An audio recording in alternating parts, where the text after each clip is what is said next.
Yeah, I thought you said. The meeting to order for Monday, February 10th, 7 o'clock, in the Common Council for the City of Hudson. I'd like you to join me in the pledge, please.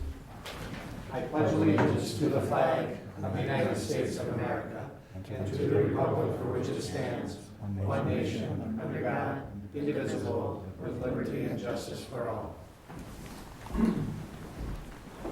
Madam Clerk, the roll, please. Mayor Burchill? Here. District 1 Morset? Here. District 2 Yakub is excused. District 3 Bernard is excused. District 4 Tewinkle? Here. District 5 Hoggett? Here. District 6 Banslow? Here. At this point in the agenda, we're here to anybody that would like to speak to any issue that's not on the agenda. As now is your time. Any citizen here that would like to speak to the council? If not, let's move on to possible action for consent agenda. To approve the regular Common Council meeting minutes of January 27th, 2014. To approve claims for payment in the amount of $298,636.15. A detailed description is available in the clerk's office on request and is posted on the city's website. To approve the issuance of 5 irregular operators licenses contingent on payment of any outstanding debt owed to the city for the period February 11, 2014 to June 30th, 2015. Operator license application information is available in the clerk's office on request. To approve the 2014 fee schedule for city licenses, permits, services, etc., as presented or previously approved. To approve the request from the Knights of Columbus for a temporary Class B beer license to be used on March 7th, 2014 for the St. Pat's Church Fish Fry. To approve forwarding the petition for annexation received from Central Bank to the Plan Commission and city staff for review and recommendation, including the preparation of a draft annexation agreement by the city attorney and the Community Development Department. To reject 3 bids that were received for the breathing air compressor system and rebid the project with minor modifications to the bid documents. To approve the updated wastewater operator position description and authorize the city administrator to begin the recruitment process for hiring. To approve filling the vacancy of the deputy municipal court clerk position and authorize the city administrator to begin the recruitment process for hiring. To place on file the annual report of the library director and the quarterly report of the city clerk. That is all. Move for approval. Is there a second? Second. Roll call vote. Banslow? Yes. Hoggett? Yes. Tewinkle? Yes. Morset? Yes. Thank you. First item on the agenda is a presentation by Harvey Helverson concerning feral and free-ranging cats. What I thought I would do is I got a call from Mr. Helverson a month and a half ago, probably. Yes. And he'll do his background a little bit, so I haven't seen his presentation, so, I just finished it about an hour ago. okay. So he can explain a little bit about what he's going to present to us tonight. Okay, thank you. Thank you, Mayor. My name is Harvey Halliburton. I'm a certified wildlife biologist with a state agency. And I've been a member of St. Croix County, living in St. Croix County for the last 20 years. And my wife and I currently are living in New Richmond, and so we've been busy shopping. Our daughter has come over to Hudson, enjoyed the beaches in Hudson. We're looking at moving over here. All right. So I'm starting to look at the newspaper and keeping track of current events. And I happen to see that there was a motion, or at least some talk about perhaps a trap, neuter, and release program for feral cats. So what I decided to do, I asked to have at least a voice for you to consider to preside or to present some information on what TNR, that's the acronym for this, what it means, and then just to give you an idea of what really this poses for the city of Hudson. A lot of times, as a professional wildlife biologist, you know, I went to school at Stevens Point. I have a degree in wildlife management. Most of the time, when you hear about trap, neuter, and release and cats, it's always going to be about the dang cats killing the endangered wildlife, or cats killing songbirds. Well, in my family, we've inherited various cats throughout the years, so I do enjoy cats in the family. And so we've had a good relationship with cats, but I am a dog owner as well. And so I come from a background of owning both cats and dogs, but let's get right down to the brass tacks about trap, neuter, and release. And it comes down to science and ethics. And so what I've done here is give you some graphics here. You don't have a copy of my PowerPoint, but I could leave online here. Okay. And basically, trap, neuter, release proponents are giving you the wrong message. They're saying that it's basically okay to re-abandon a cat after it's been trapped, after it's been neutered. Usually they clip an ear, they'll vaccinate it once, and then they return it to the wilds where it was first caught. They rely on caregivers as volunteers, and it's not their pet, and you're going to see varying degrees of care that they promise to give these cats in these nice colonies. I ask questions like, will veterinarians in the cat colony managers continue to provide care forever? Let's remember that the cats are domestic. They should be inside. It's been brutal outside, especially this morning. And so what I'm looking at is that in reviewing the literature and other studies, these colonies, so I want to point out, other people inside should be trapped, neutered, and then located to a home. So somebody else will take care of it. So it becomes easy to get cats to be dumped off these colonies. So I want to point out, these domestic cats should be kept inside, should be trapped, neutered, and located to a home. The conditions have been cruel and brutal, and so by 4 dealers, some of the other aspects that we look at. These colonies are these colonies only beyond. When cats have been like by Hitler departments. I think there's another one. There's over by Ford dealership, maybe in town, or Chevy dealership. Now, whose land are these colonies only beyond?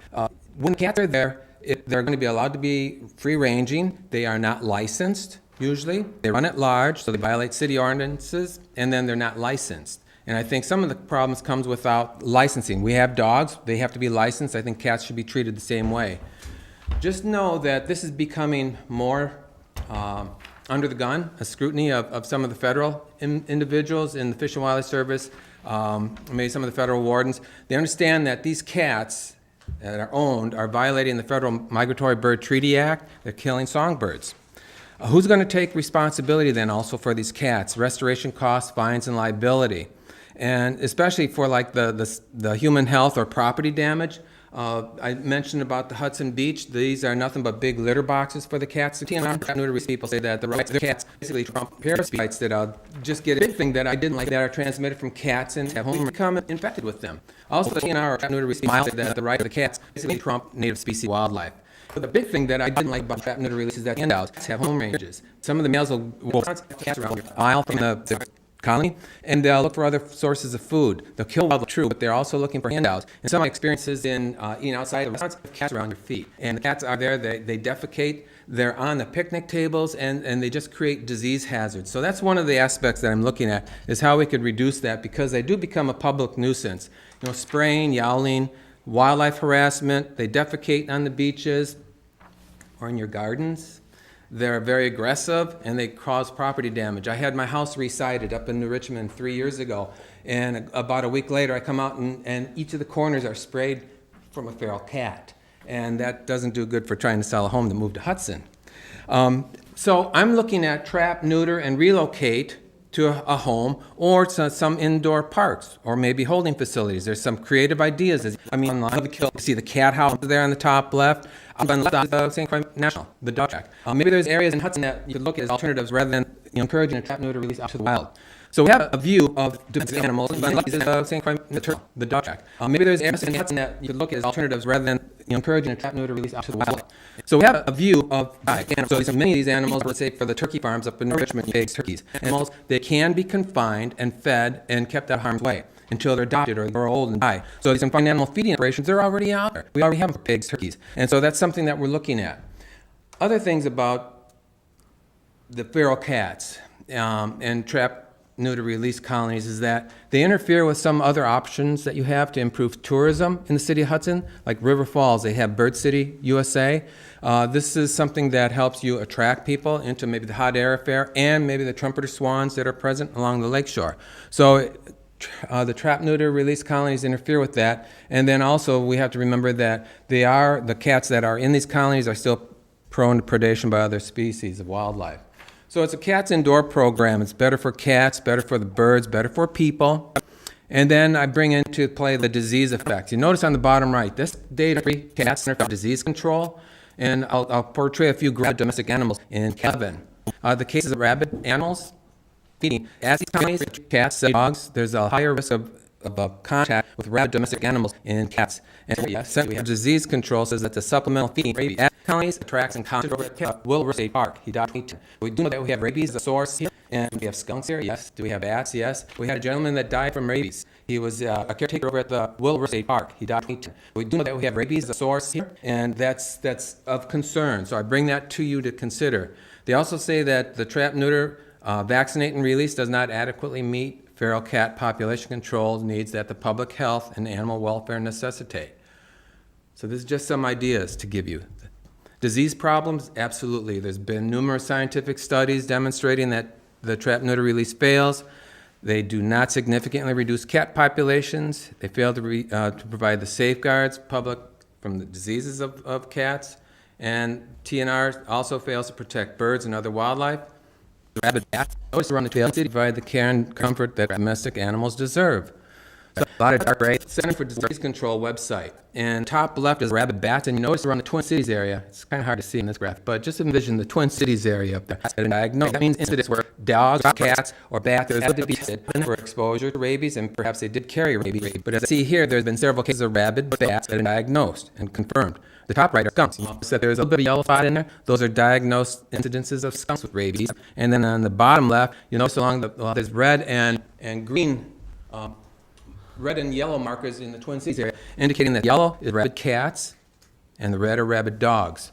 And so these animals are in constant contact with people. So there are problems with this. Cats also carry parasites. 75% of free-roaming cats have been looked at. This is a case in Florida. They had hookworms. And rather than showing you gory pictures of all these diseases and what they look like on humans, just there's literature here I could give you that really clearly portray why these cats are, could be inoculated once or given a worming solution once, but new cats come into the colonies and they're constantly reinfecting these animals. So this is one of the cases. Toxoplasmosis, it's another one of these diseases that are becoming more aware of. We're becoming more aware that information that I'll give you. So this is of concern that the Center for Disease Control has associated with the Wildlife Society. They have a handout and I have a portion I think in the pack of information that I'll give you. And also there's a couple other areas that the Center for Disease Control has condensed information. In North America, 90% of rabies nationwide is carried by wildlife. With these animals, then others is carried by our domestic wildlife, the primary reservoirs and wildlife and natural birds. This is what most people that are against raccoons.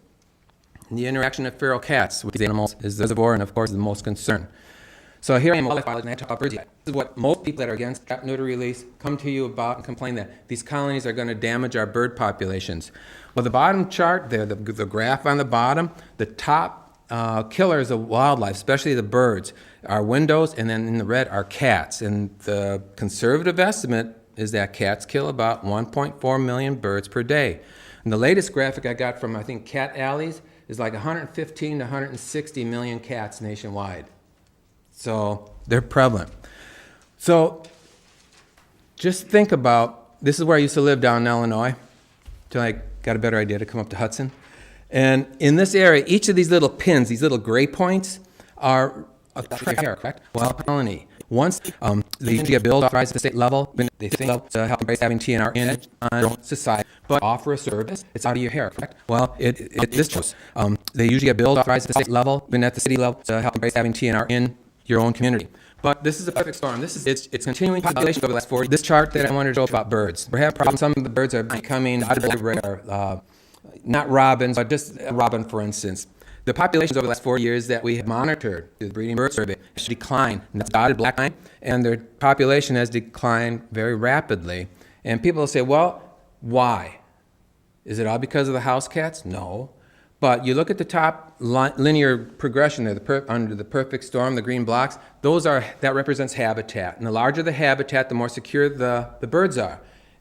Over the last 40 years, development has further fragmented that habitat, creating smaller parcels, little islands of habitat.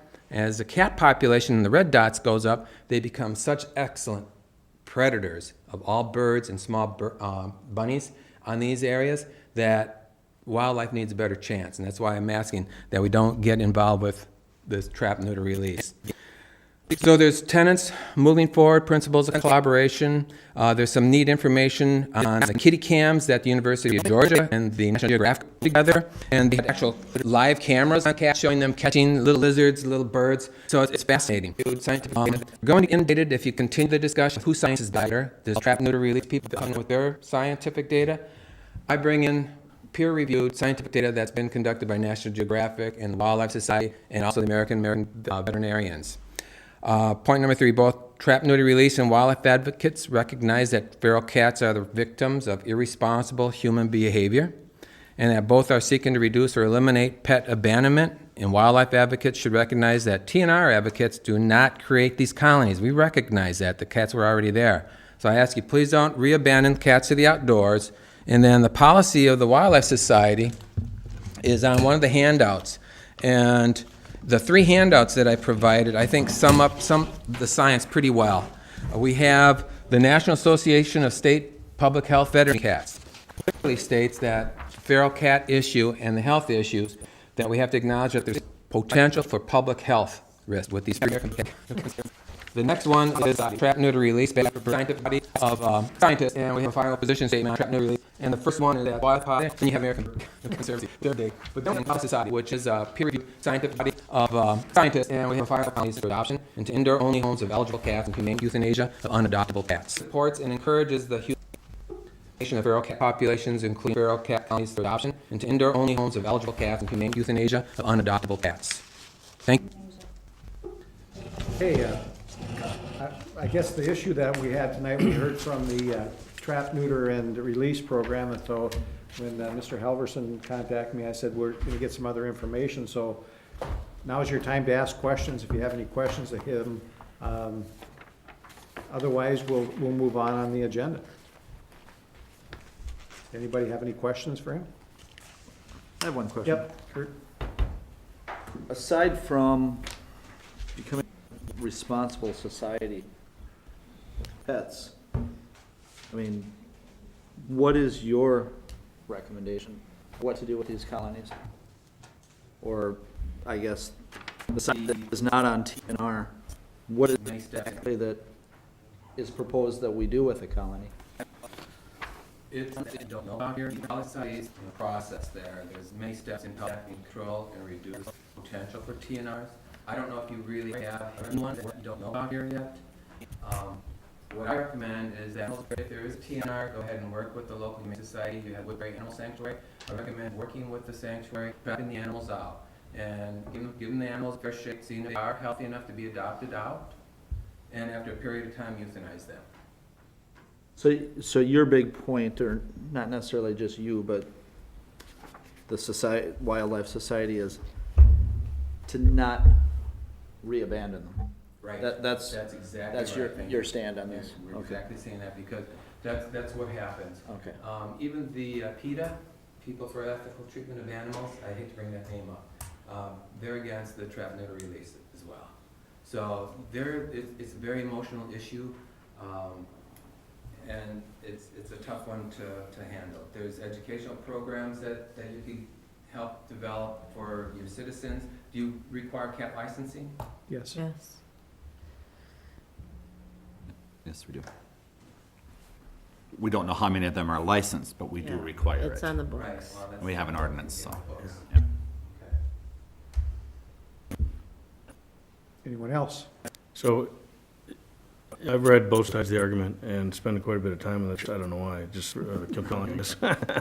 But feral cats pretty much have grown up and maintained themselves as a population outside of human interaction. Originally, they were abandoned, but isn't it not true that there are cat colonies that exist outside, outdoor, just like bobcats or other coyotes, or they're now indigenous to our ecosystem? No domestic cat is indigenous to our ecosystem. They can become naturalized, it's a fine point. Yeah, okay, fine. But gosh darn, when you have the cats colonize an area that relies on small mammals, and you look at the impacts on the food chain then is disrupted so that maybe the coyotes are at one time eating maybe rabbits, ground squirrels, other raccoons that are out Not to in the interrupt, but I guess my So- point is that we're not actually abandoning them, they have naturalized themselves into the environment, so that if I happen to get a feral cat versus somebody sent me another email that a stray cat was abandoned, it might be able to be reintroduced to a family's home, but a feral cat isn't really human-friendly, they've never really lived with humans or been domesticated. So, and the other thing I heard compelling to me is that if you start to take cats away, more cats come. That you can actually eliminate the cats so that when they're neutered and returned, I don't say reabandoned because I don't think a feral cat has been abandoned, they're occupying a space so more cats won't come in. I think that's probably one of the most compelling arguments about TNR. And then the other things I've read is that by constantly pulling other cats out of this population, you're just allowing more space for other cats to come. That's partially true. Yeah, so I mean, I could see the merit on both sides, and certainly I'm a songbird proponent, and I've seen birds killed in my backyard, but it seems like they at least have a strategy that's trying to prevent other cats from coming to occupy the space that currently exists. John, can I ask a question? So, yeah, So you put these cats back into the environment, and they die of old age. What happens then? The other cats move in. I So- think theoretically it's slowing it down. And they live for 9 years or 10 years or however long it is, and they die off. Well, there's the point. And the other cats, well, I guess the question I have, you introduce these cats back into the environment, and they live for 9 years or 10 years or however long it is, and they die off. Well, there's a void, and the other cats move into that territory. I mean, I don't think you solve the problem by having to move into what we're talking about doing. In other words, it doesn't, whether you take them out or euthanize these cats, there's still other cats gonna move into the territory when they die. Statistically, it shows it slows down the growth, but whether it does or not, I'm with you. I think the cats just keep coming no matter what. Yep, Even with the TNR company, Yes. they keep coming in. yeah, they do. I think they're gonna come even if we don't have a TNR colony. I guess that's my point.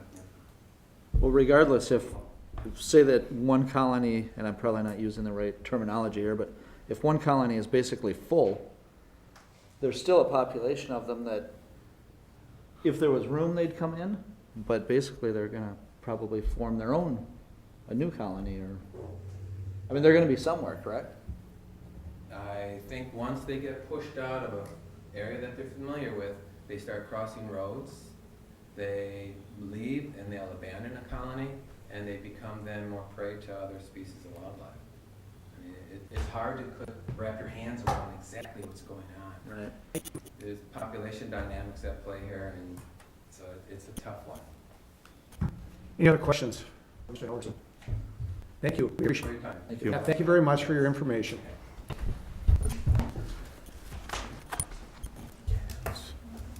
Okay, next item on the agenda.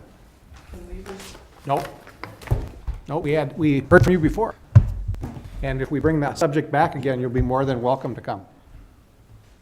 Okay, next item on the agenda is the Wisconsin Vine Street intersection study.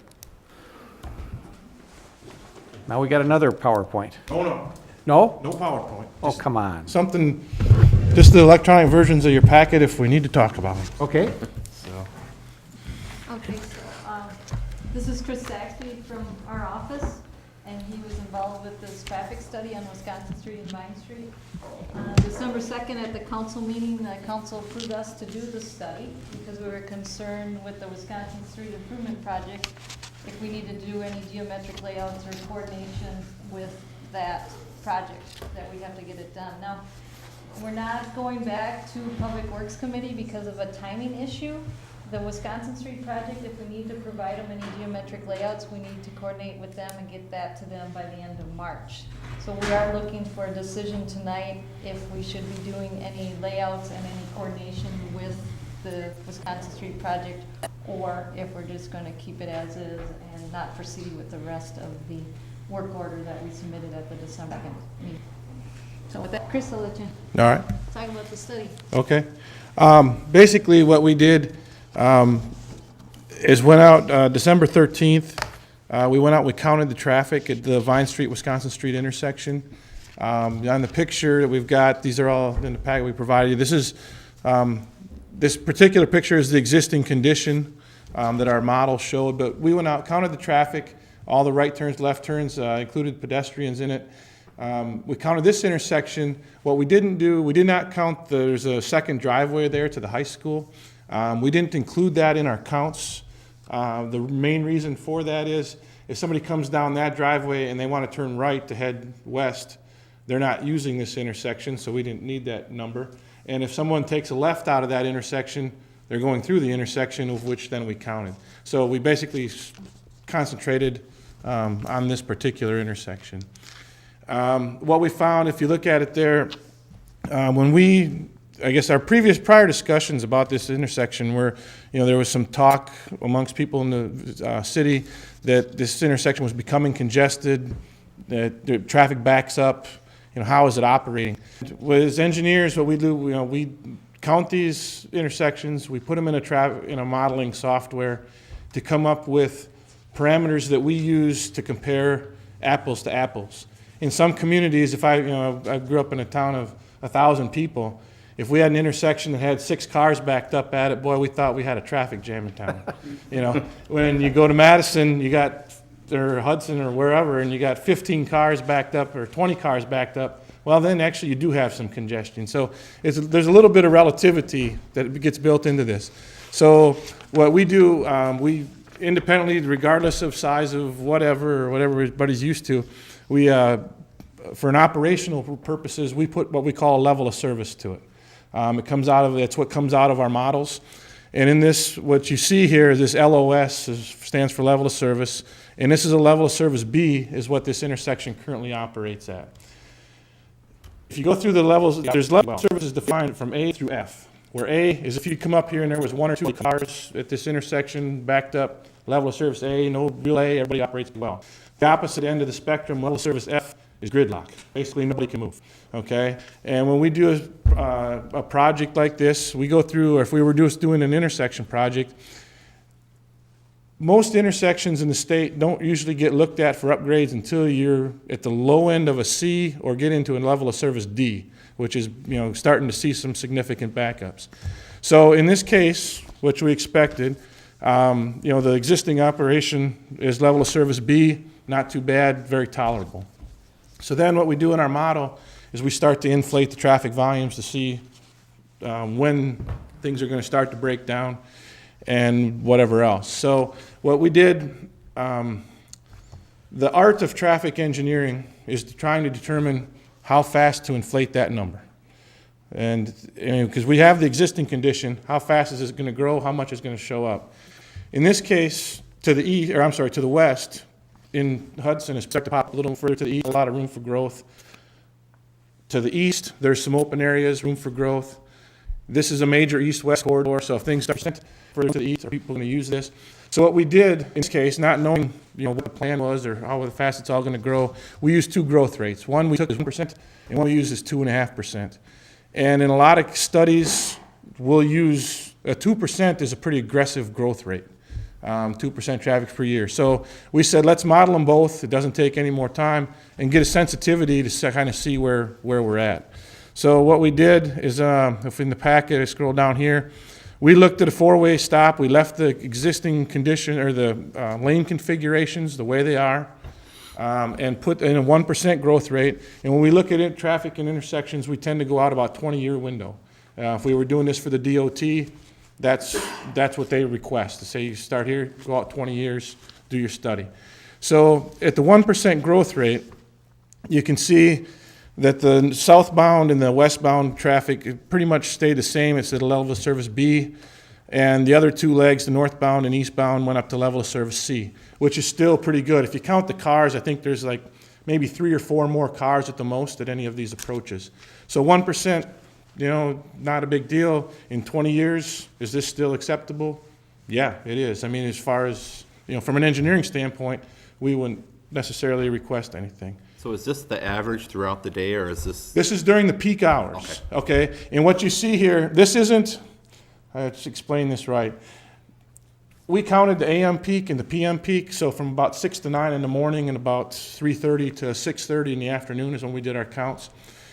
And what you see here in these pictures is we took the worst case from the AM and the worst case from the PM, because obviously in the morning, you're going to have more eastbound traffic than you do westbound traffic.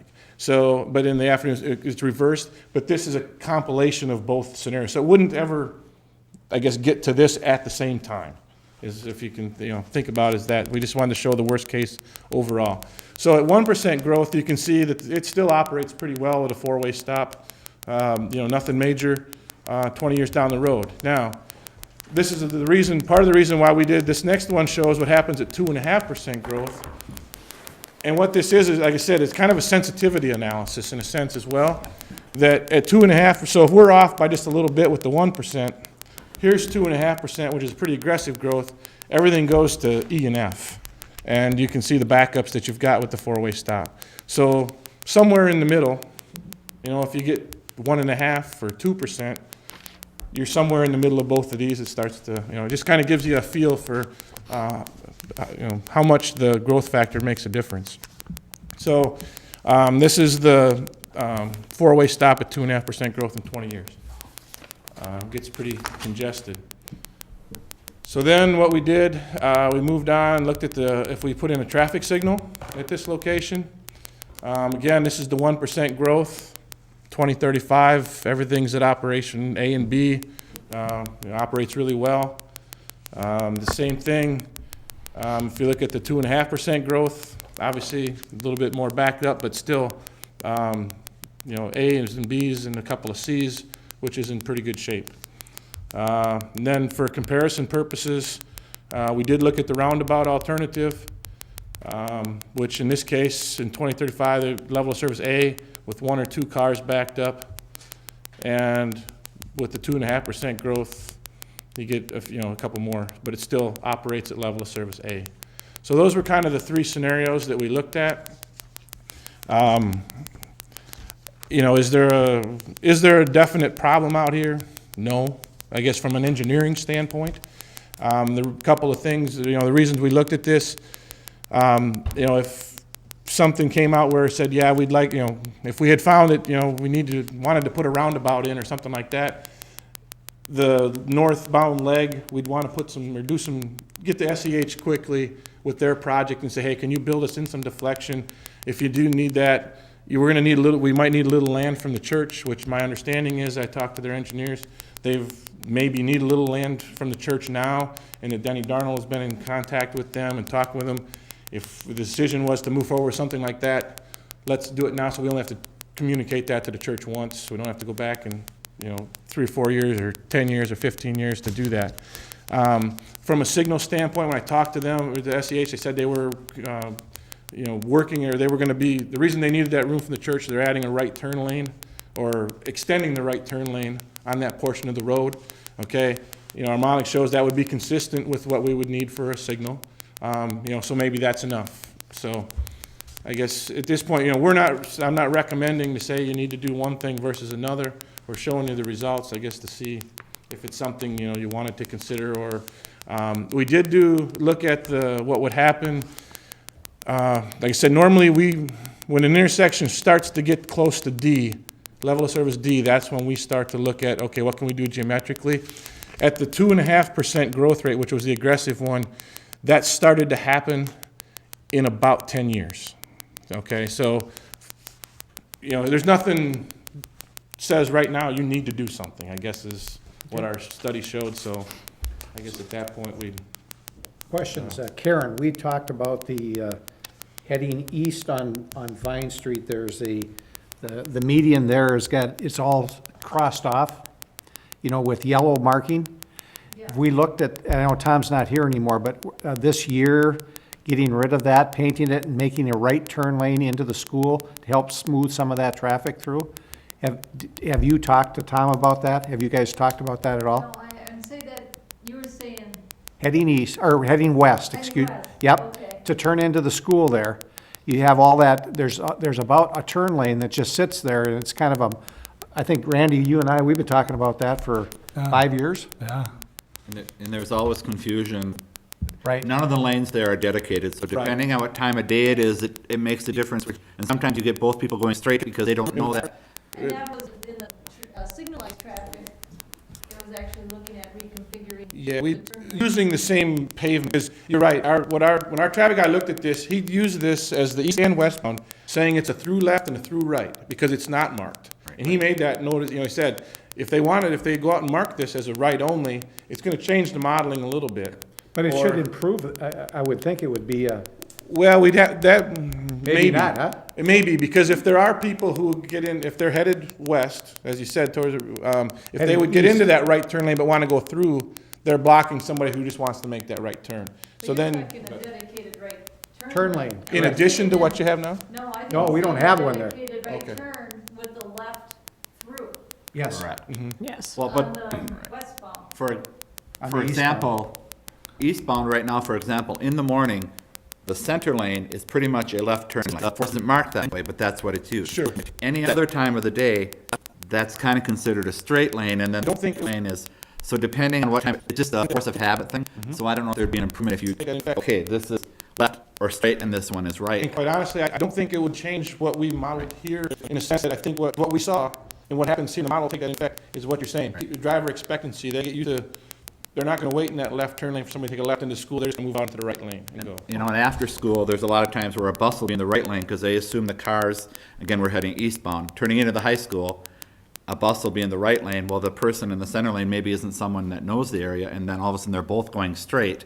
Right. And then one of them is trying to race the other one to get back to when it turns into one I lane. can tell you that a lot of people turn at Grandview Drive and take the back around to the school, and they avoid this interchange. So what we're trying to do is, instead of going through the neighborhood, if we could get the vehicles to stay on Vine Street and make that right turn as they're heading, would be west. You know, heading west. I think we've talked about that before, but Karen, I think you could take a look at that and see if that makes any sense for us or not. What that does then reduces the traffic coming from the south. Right. Because a lot of people will go through those neighborhoods there to get, so, because the backup isn't there. So why can't we just do that in the spring? I There's think a we talked concrete about it. island, right? We don't have Yeah, to no, approve. it's not even. It's just painted? It's just painted. If we want to, I'm sorry, I didn't mean to interrupt. Yep. The reason we're talking about this is if we want to add any geometry on the existing or the proposed future Wisconsin project. I get Correct, that, I'm right. talking about until then. Yep. Until then, To yeah. fix, to try and alleviate some of that now. We don't have to go through an approval process, don't we? Can't we just fix the road that way? Isn't, based on what he's telling us, so there's no need to do any major changes to this interchange. Right. It sounds like they're already planning on northbound going into the high school, Correct. making that right turn, which will also alleviate some traffic, Right. because then, Right. The only scenario where I could see where you would want to do something now to make any geometric improvements was if, in the future, you thought there was any chance this intersection would become a roundabout. Yep. If that's not, then you've probably got everything you need at that intersection at this time. Well, I think with the uncertainty of what is going to be there as far as a school site, whether it's going to be a middle school, 8, 9, there may be no traffic, as many cars there. There may not be any drivers there if it's not a high school. So I think that's way too early for us to be, at least in my opinion, talking about a roundabout there. Right, Rich? Mr. Roundabout. Roundabouts are efficient, they don't use any power, you don't ever have to stop. Yep. They're the most, Yep. best thing ever, man. We're working on you, Rich. We're working on you. Unless you have a high concentration of inexperienced drivers and a high volume of students in crosswalks, Yep, which create a danger. yep. If those conditions didn't exist, I would also agree with you, but those are special conditions. it's chaotic enough as it is. Well, overall, Man, the Go ahead. purpose of the Public Works direction for Karen was to get the answer that Yep. you guys have all heard, so thank you. I mean, we got the answer we Yep. wanted. Right, and I mean, we understand, we're not gonna proceed with the second part of the work order, Yep. because it Yep. doesn't seem warranted. But we can look at a right turn lane, But I agree Yep. with you. and we'll talk with Tom. Because I think there's plenty of room for the folks to go straight But that if would you be move, the second paint answer. those lines over. Yeah, we can- And I have no idea why they're painted there like that. We could do some You know what I mean? restriping, Yep. sandblasting, get rid of what's there. And having the counts, and we've got the model built, to change a lane configuration, do that We is can do that quickly. very quickly. I mean, we're talking minutes Yep, worth of work to give you an actual model of what we could see that, you know, that'd be happening. great. Just for a point of interest, how do you control pedestrians on a roundabout? It doesn't seem very easy. You don't. Well, They just run across like Frogger. Sounds like a It's perfect like a- place for a roundabout. it's like a normal intersection. The pedestrian always has the right of way. Okay. And with the crosswalks, obviously, if you know, familiar with them, the crosswalks are set back 20 feet from the entrance. There's room for one car between the crosswalk and the yield line. So as they're going through, if there are, and we, in our models that we use to model around, we include pedestrians within our modeling, so we take care of it, and, you know, as far as the safety issue, the studies have shown that it's, you know, it is safe for pedestrians, because everybody's operating at a slow rate of speed, and they're starting in heavy pedestrian areas to actually put in push buttons, pedestrian, so they're adding signals to roundabouts for in areas of heavy pedestrian usage. So, you know. They could just lower the hill in the middle so you Yeah. can see the people. So looking at your signalized approach then, I mean, that would easily accommodate pedestrian crossing and Yes. probably be a good intermediate scenario rather than, because you can have the lights going when you need to for whoever. Yeah. Correct. And like I said, this is a snapshot of the two worst-case scenarios through the day. In one case, it's not gonna be as bad as the other, you know, one of those legs won't be as bad as the other, so. Cool. Any questions, comments, thoughts? I think you know, okay. All right, good, thank you. Thank you very much. No problem. Thanks. Okay. Next item on the agenda is discussion and possible action of Resolution 3-2014, resolution to authorize withdrawal from local government fund, Resolution 3-14. Nancy, I think it's, didn't we do this before, but that we needed to have a resolution? Is that what the question is here? Right, yeah, you approved the, changing the insurance, but I recently found out that a resolution needed to be attached to the withdrawal. Is there a motion to, I'll move to suspend the rules. okay, Second. roll call? Oh, no. Anslow, Yes. Haggett, Yes. T-Winkle, Yes. Morset, Yes. Yaku. Yes, Now, is there a motion to approve? I'll move to approve resolution number 3-14. Is there a second? I'll second it again. All in favor? Aye. Aye. Opposed? Motion carries. Thank you. Next item on the agenda is the financial, a discussion of action on ordinance 1-14, amendment number 1 to 2014 appropriation ordinance. Mr. Devon. As I mentioned at finance, we have in the past few years just done one annual approval of the budget amendment changes. Catherine's recommended that we do them as they occur. So this is basically the first one for 2014. So they'll be coming to you. That way we're making sure we're in compliance with everything.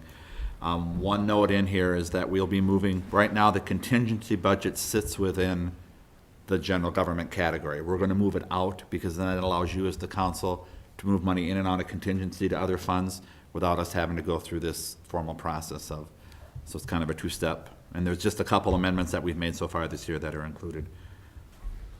Okay. Any discussion, questions? Is there a motion to approve? Move to We approve. need to Oh. suspend first. Suspend rules, excuse me. I'll move to suspend the rules. If that's your desire, we could have a first reading too. Oh, you could. Let's suspend the rules. There's a Second, I'll motion. second it. Okay, roll call. Haggett, Yes. T-Winkle, Yes. Morset, Yes. Yaku, Yes, Vanslo. Yes. Now is there a motion to I'll approve? move to approve ordinance 1-14. Is there a second? Second. Any other discussion? All in favor? Aye. aye. Opposed? Motion carries. Next item is the discussion possible action on acceptance of the 2014 urban grant, forestry grant from the DNR. I think everyone was here when Tom had to leave, but when that discussion, maybe Mary didn't see it, but you've seen it on your, And Tom has outlined here what the different projects are, and basically, acceptance of the grant requires us to set aside matching funds, and Tom has identified the sources. It'll be a match, so if for some reason some part of the program doesn't happen, then, you know, we won't get that match and we won't spend the money.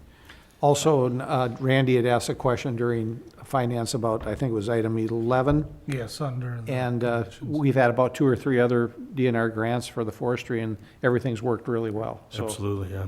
So, We've got a couple items that will be kind of a first, or the reforestation, it's the gravel nursery beds, and then more EAB detection, and then having the ability to update our tree inventory is one of the things, because of the storm thing, we got kind of behind. Yep. We lost a few hundred trees, so We got one about, was that 4 years ago or 3 years ago, and now we got another one, so Tom's been doing a great job. John, my only concern is that I don't like the DNR tying our hands with stipulations and programs when it's our parks in our city. And I think it's great that we got the grant, but cautiously reading through contracts, knowing what we can and can't do. Sure, I understand that. That's why. I think they pretty much, we spelled this out in our last board meeting, like September, and the Forest Board is pretty much spot on what we want to do for 2014, so I think we're in good shape. Randy, I do agree with your concern over special condition 11. Yeah, it's a broadcast. But I'm wondering, when I was looking at that, if that doesn't apply, if part of the grant was specific for doing that. My I guess think. is it's specific to that project. I don't believe That's it's. what my hope is. So it isn't like if we're pruning trees somewhere else that have nothing to do with what we're doing, they can't tell us not to do that. It would be project question. specific to something that we're doing Right. with this grant. Right. We'll see. We shall see. We're meeting with her tomorrow, so I can bring that up. Okay. Okay. Is there a motion to approve? Move to approve acceptance of the 2014 Urban Forestry Grant from the Wisconsin DNR. Is there a second? Second. Discussion. All those in favor? Aye. Aye. Opposed? Motion carries.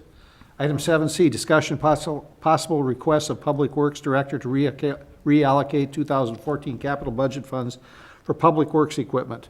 And basically, what Mr. Zulli would like to do is, he believes that we're needing that, our road grader.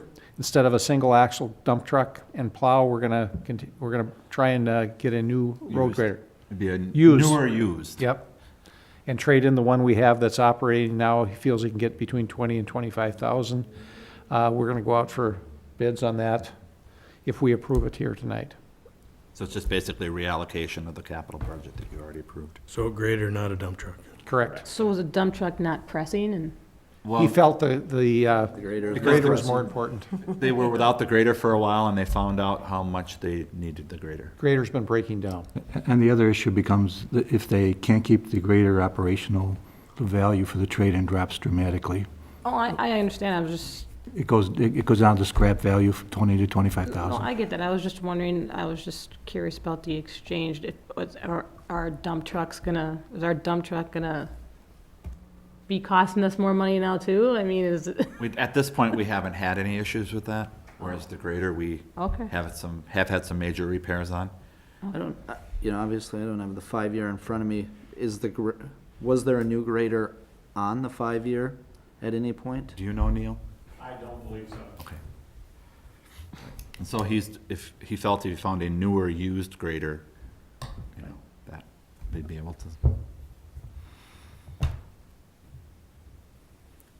I'll move for approval. Pardon? I'll move for approval. Okay, is there a second? I'll second. Any other discussion? And he will bring it, obviously, the bids or quotes will have to come back for approval. All in favor? Aye. Opposed? Motion carries. Park Board, discussion and possible action on user fees, Grandview user fees, issue sheet 2014 fees. I believe they stayed the same. Everything is the same. Is there a motion to approve? So moved. Is there a second? Second. Any discussion? Didn't we have this discussion last year about these user fees staying the same? Is this like I a believe we deja did. vu? Where we're not raising them, but the cost to maintain and everything have gone up? The budget this year, we did not have the cost variance, so the revenue covered the expenditures. Okay, That's what my understanding was, that there wasn't a market different. increase in the expenditures like there had been in prior years. okay. That was the report to the Right. park board. Okay, all those in favor? Aye. Opposed? Motion carries. Next item on the agenda is the possible action on mooring fees. Again, we are staying the same as recommended by the Park Board. Move to approve, I guess. Is there a second? Second. Discussion. Mary? Am I assuming the same holds for this? Right. Okay. Okay. All in favor? Aye. Aye. Opposed? Any new business? Any communication items for future agenda items? I have some things here. I think each of us, I believe everyone received a letter from Rich O'Connor, President of the Hudson Library Board. Yep. I'd like to read this. Dear Mayor Burchell, City of Hudson, and Council, On behalf of the Hudson Library Board, I'd like to thank you for your continued support of the Hudson Area Joint Library. I fully understand the financial constraints under each of our member communities had to work with over the past several years. Priorities had to be set, and unfortunately, the library was adversely affected by economic reality. In tough times, everyone must tighten their belts, and that includes the library. We have done much to reduce our annual expenses and future budget. As an example, we have projected nearly a $70,000 deficit for 2013, but through deep cuts in material acquisition, closing on Monday, and other actions, the library director and the board were able to reduce the deficit to $20,000. The costs were painful and would be nearly impossible to continue while trying to meet the needs and demands for content and information services by our community members. Which brings me to your passage of a 5% increase in your budget for the library. Thank you for voting to increase the funding for 2014. As you well know, we are very much in need of increased financial support. The Library Board, Friends of the Library, and the Library Foundation are working to coordinate a fundraising effort to try to close the gap in the budget deficit, just as the member communities are working to increase financial support. We are very appreciative of your council's effort to get funding levels back to where it was, or what is necessary to provide an adequate service to our constituent communities. If at any time you would like me to come before your council to discuss the library, I'd be happy to spend as much time as you'd like to review our plans and answer your questions. Once again, thank you very much for your continued support of the Hudson Library. Rich O'Connor, President. Just wanted to get that in the public and thank the library board for their hard work. It's been trying times for the last 3, 4, or 5 years, and Rich is our representative. And with that, on February 8th, we received a payment to the library from Linda Donaldson, which is our share this year. And of course, with our funding, with our population change, which is our funding mechanism, our share of the library went up. So it's almost $300,000 with our increase that we're funding. Town of Hudson is at 190 and 85, 86,000 for the other two, which is $660,000 just in funding, plus all the money they get from various fees they get from the state and the county. So our increase was from 629 2013 to 660. So we're up about almost $31,451 in funding. So we're moving in the right direction. I think, did everyone get the letter from Rich? Okay. A second thing I want to talk about, or just make a comment, if you know that we've had lots of snow. So if you have a fire hydrant right outside your door, dig it out for the fire. I think there was something that was brought up, it takes another 3 minutes, which causes more damage. So if that fire hydrant's dug out, it'll help save your house. So dig it out if you can. Next item, we had a parking study. We just got the study back, and we'll probably be getting that released to everybody shortly. We just got it, I think, Friday or Thursday. So we'll get that out to you for both locations. And there's some interesting, we got a lot of work, folks, on that. So we'll bring that up at future agenda items. City Attorney? Nothing. City Administrator? Two quick things. The primary election in a small area of the city will be on February 18th, next Tuesday. If those of you are in Aldermanic Districts 3, 4, and 6, all of District 6 and parts of 3 and 4, if you go to the city's website, go under the elections category, it'll show you if you're part of the group that's voting or not. And I talked to the mayor a little bit about it before the meeting. We've had a few incidents recently, somewhat because of the snow removal, but whenever utility bills go out where we have angry people calling the city, and we certainly understand there's concerns or whatever, but we've had some quite abusive language, and our staff has been taking quite a bit of verbal abuse.